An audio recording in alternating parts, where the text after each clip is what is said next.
રાજકોટમાં અંબિકા ટાઉનશીપ વિસ્તારમાં સ્થાનિકોનો વિરોધ સામે આવ્યો। રોડ રસ્તામાં પાણી ભરાતા સ્થાનિકો દ્વારા અનોખો વિરોધ કરાયો। રોડ પર પાણી ન ઓસરતા લોકોએ તળાવ તરીકે લોકાર્પણ કર્યું। ભાજપના ઝંડા રોડ પર ઉલટા રાખીને વિરોધ નોંધાવ્યો। સ્થાનિકોએ ઢોલ નગારા વગાડીને વિરોધ નોંધાવ્યો। વરસાદના વિરામ બાદ પણ પાણી ન ઓસરતા લોકોમાં આ પ્રકારે રોષ સામે આવ્યો છે।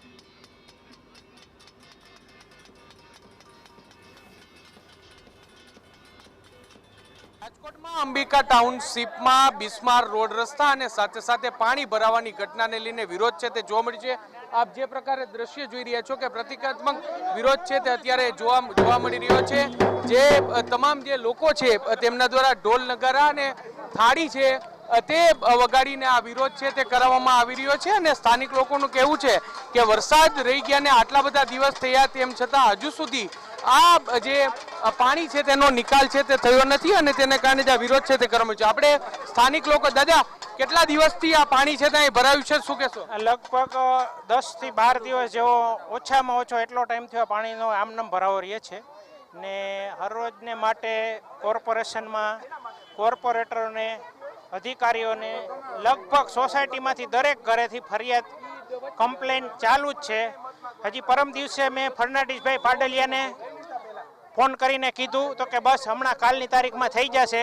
હજી લોકો જોવાય નથી એવા, કારણ કે એ લોકોને તો પાણીમાં ગારાવાળા પગ થઈ જાય, એ લોકો બીમાર પડી જાય, એ લોકો બહાર ના નીકળે ને, કારણ કે આમ જનતા ગમે ભોગવી શકે પણ એ લોકો તો બધા સાવકાર હોય એટલે એને કઈ બહાર નીકળવાનું કે એની પાસે ટાઈમ ન હોય। કોર્પોરેટર ભાઈ કાંઈ ટાઈમ નથી। પરમ દિવસે મેં ફર્નાન્ડીસભાઈને ફોન કરીને કીધું હતું તો કે કાલે ગાડી આવીને કરી જશે।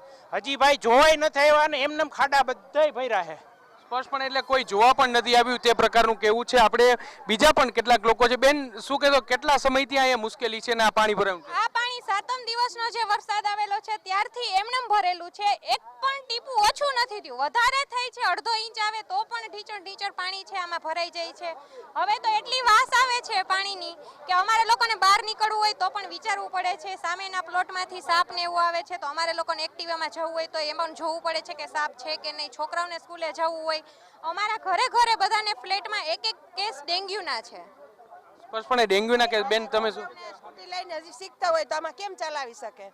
હજી નાના એજના હોય અને બાલ મંદિરે છોકરાઓને મૂકવા જતા હોય, તેડવા જતા હોય તો કેવી રીતે ચાલી શકે? ડર લાગે છોકરાઓ નહીં ચાલતા નીચે કે મમ્મી નીચે નહીં ચાલુ, મને તેડી લે એવું કહે છે કે કાદવવાળું પાણી છે એટલા માટે। સ્પષ્ટપણે એટલે જે દ્રશ્યો છે તમે દ્રશ્યો જોશો કે આખો જે વિસ્તાર છે તે વિસ્તારમાં પાણી છે તે ભરાયા છે અને તેને કારણે જ ભારે હાલાકી છે તે પડી રહી છે। બીજા પણ કેટલાક મહિલાઓ છે। બેન કેટલા સમયથી આ પાણી ભરાયું છે? આમ જીવરાજ પાર્કમાં પાણી નથી ને અહીંયા પાણી ભરાય છે? અમે ઈ જ કહીએ છીએ સાહેબ કે અહીંયા જીવરાજ પાર્કમાં પાણીની તંગી છે અને અત્યારે આમાં પાણી જ છે જીવરાજ પાર્ક આખું, કાંઈ એટલે કોઈ જાતનો નિકાલ જ નથી આ પાણીનો। અડધો ઇંચ વરસાદ આવે તો પણ અહીંયા પાણી ભરાઈ જાય છે। અડધો ઇંચ વરસાદમાં પણ પાણી છે તે ભરાઈ જાય છે ને એટલા માટે જ આ પ્રતિકાત્મક વિરોધ છે તે કરવામાં આવ્યો છે। આ વિસ્તારનું આ જે સ્થળ છે એ સ્થળ ત્યાં જળ જેવી સ્થિતિ છે તે જોવા મળી છે। શું કહેશો બેન? અમે અહીંયા વચ્ચેની શેરીમાં રહી છીએ, અમારે તો બે બાજુ જ પરિસ્થિતિ છે। આ બાજુ આ પાણી અને ઓલી બાજુ નચિકેતાવાળીનું પાણી। નચિકેતાવાળા પાણી 24 કલાક પાણી કાઢે છે। અત્યારે જ પાણી બંધ થયું, જ્યારે સ્ટુડન્ટને લેવા આવે ને વિદ્યાર્થી ત્યારે જ બંધ કરે, બાકી 24 કલાક પાણી હોય। અને એમને કહીએ કે પાણી બંધ કરો તો એ લોકો શું કહે છે કે અમને કોર્પોરેશન વાળાએ છૂટ આપી છે, તમે ગમે ત્યારે પાણી કાઢી શકો। એટલે હવે અમારે આમાં શું સમજવું? ગરીબ માણસનો જ મરો છે ને આમાં તો।